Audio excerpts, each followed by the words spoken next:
안녕하세요, 민닥터입니다. 오늘의 주제는 의사와 일반인의 사고방식은 어떻게 다를까 입니다. 우선 결론부터 말씀드리겠습니다. 한마디로 요약하면 정식 의학 교육을 받은 모든 의사들은 근거 중심 의학 (Evidence-Based Medicine을 기반으로 생각합니다.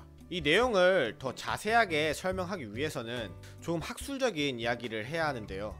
그냥 설명드리면 조금 지루할 수 있으니 재미있는 예시와 함께 설명드리도록 하겠습니다. 가끔 보면 어떤 병원에서 자기들만의 비법 약물이 있다고 광고를 하는 경우가 있습니다.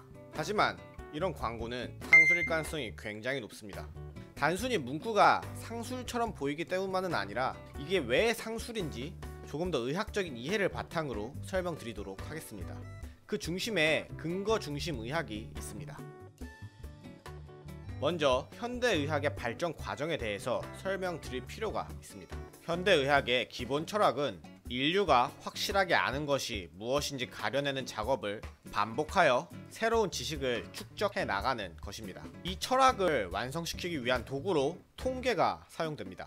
의학적 사고방식은 기본적으로 통계적 사고방식이라고 볼 수 있습니다. 통계적 검증이 완료된 정보만이 인류가 아는 사실로 받아들여져서 교과서에 기록됩니다. 자, 예를 들어 봅시다. 어떤 D라는 병이 있다고 가정해 보겠습니다. 기존에는 D라는 병에 A라는 약을 사용해 왔습니다. 그리고 지금 B라는 신약이 개발되었습니다. 그러면 제약회사와 병원들은 A약과 B약을 최대한 많은 환자들을 모집해서 동의를 얻은 후 투여해 봅니다. 그 후 통계를 내서 B약을 먹은 환자군에서 A약을 먹은 환자군보다 효과가 통계적으로 유의하게 높다면, 그리고 그러한 통계 결과가 세계 곳곳에서 똑같이 나온다면 인류는 D라는 병에 적합한 약으로 이 B약을 선택하고 A약은 이제 도태됩니다. 해당 분야에 깊은 지식을 가진 권위자가 A약이 B약보다 좋다고 아무리 이야기해도 그 이론이 아무리 치밀해 보여도 통계 결과를 신뢰하는 것이 현대의학이 발전해온 방식입니다. 이러한 방식을 근거 중심 의학 (Evidence-Based Medicine) 이라고 부릅니다. 이러한 사고방식이 현대의학을, 그리고 더 나아가서 현대과학을 빠르게 발전시켜 올 수 있었습니다. 이 방식으로 지식을 쌓아 올릴 경우 한번 받아들여진 지식은 신뢰도가 굉장히 높은 지식이 됩니다. 인류가 확실히 아는 것이 무엇인지 차곡차곡 쌓아온 것입니다. 자, 이제 근거 중심 의학이 무엇인지 어느 정도 감이 잡히셨나요?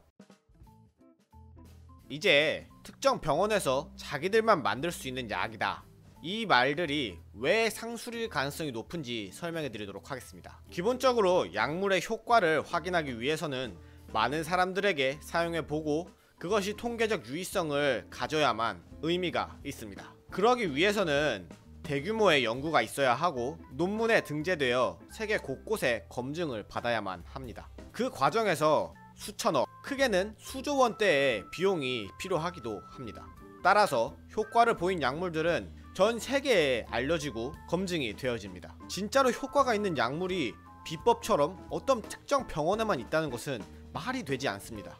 실제로 효과가 있는 약물은 의사 누구나 알 수 있게 공개되어 있기 때문입니다.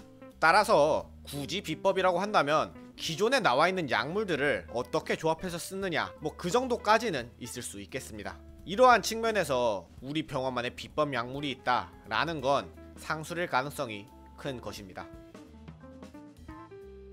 자, 결론 정리해 드리도록 하겠습니다. 의학이란 통계 결과의 집적체입니다. 따라서 약물의 연구와 개발 과정을 이해하셨다면 비법 약물이라는 것은 있기 어렵습니다. 이러한 의학적 사고방식을 이해하셨다면 앞으로 의학 지식과 건강 지식을 들으실 때 훨씬 더 깊이 있게 이해하실 수 있을 겁니다. 여기까지 봐주셨다면 앞으로 제가 올릴 뿌띠 성형이나 건강의학 지식에 대해서도 훨씬 깊이 있게 이해하실 수 있을 것입니다. 네, 여기까지입니다. 오늘의 이야기가 흥미로우셨다면 구독과 좋아요, 그리고 알람 설정까지 부탁드립니다. 감사합니다. 민닥터였습니다.